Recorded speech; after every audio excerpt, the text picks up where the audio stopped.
Welcome to lab number 1, compounding capsules. This video will give you a demonstration of the proper techniques and give you an overview of how to compound powder capsules.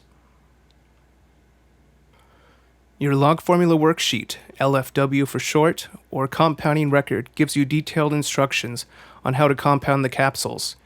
It also tells you all the information that's needed on a record, including active ingredient, excipients, food coloring, and what kind of capsules you'll be using. To begin, have the active ingredient and all the other ingredients in an organized fashion, and begin to weigh out each ingredient into weigh boats. When you weigh, after turning on the balance, tare, place the weigh boat on, and tare or zero out again. Now you can begin to weigh the proper amount of your active ingredient, acetaminophen. Using the micro spatula, begin to weigh out your ingredients. Repeat this process and weigh out each ingredient required. A very small amount of food coloring is only required, so this will be provided to you. You won't need to weigh that out directly. Once everything has been laid out, begin the process of geometric dilution.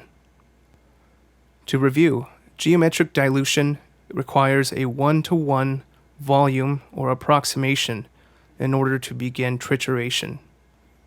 You'll start by placing the acetaminophen in the mortar, as this volume is less than the volume of the excipients. Carefully transfer the powder into the mortar. Eyeball the size or volume. Place a 1-to-1 amount of the excipient into the mortar.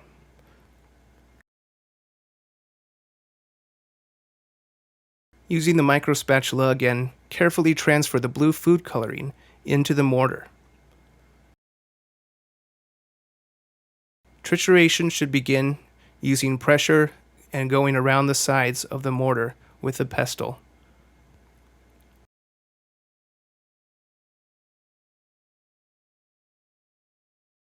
After about a minute of trituration, you may use your rubber spatula to carefully remove any powder stuck to the pestle and put it back into the mortar. After the first trituration, you'll now combine the excipient again in a 1-to-1 manner.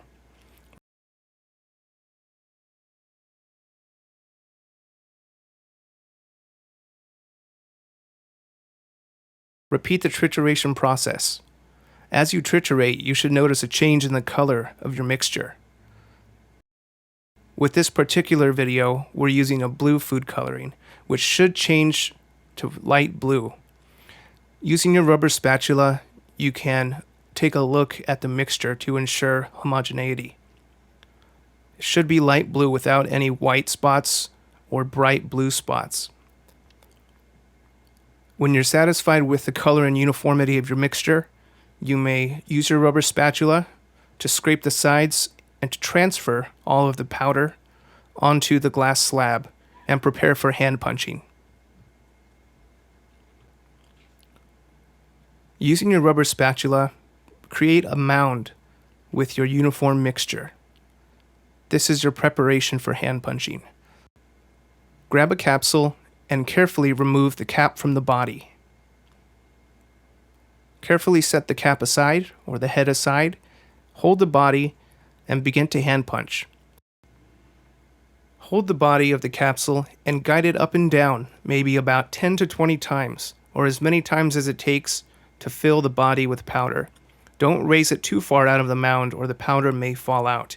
Keeping it low, steady, and consistent for each capsule is the key to successfully hand punching capsules. There will be a tiny bit of emptiness or air at the top. Lock the capsule by using light pressure between your forefinger and your thumb until you feel a tactile click. Assess your capsule for uniformity and set it aside. Repeat this process for the remainder of your capsules. You may need to use your rubber spatula to recreate a mound in order to successfully hand punch, as hand punching with a flat surface is much more difficult. There will be powder left over at the end of this. You can safely discard that, but you should have your 10 capsules neatly hand punched. At the conclusion, you'll want to clean the capsules with a paper towel to remove any excess powder. This will prevent excess powder from entering the patient's vial, leaving nice clean capsules and a good grade.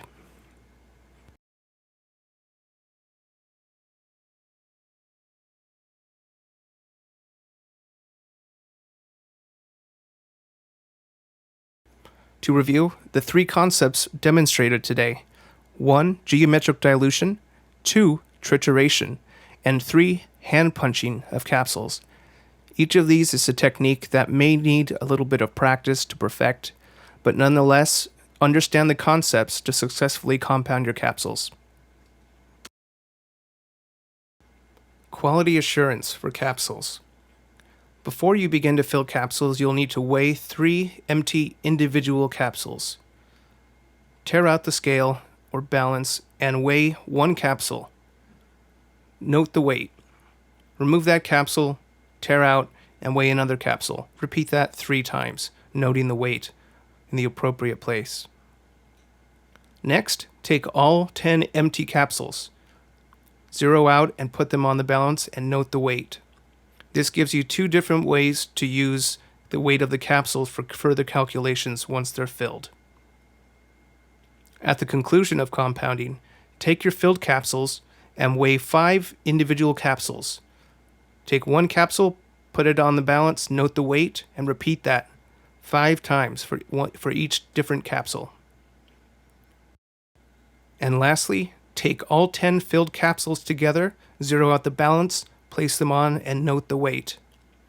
Using these numbers, you'll conduct percent error calculations. First, you'll take the percent error for all 10 capsules together. To do that, you'll need the average weight. Along with your measured values, you'll need the formula for percent error, which can be quickly referenced. Complete the 2 calculations. Note your values. Finally, complete the paperwork.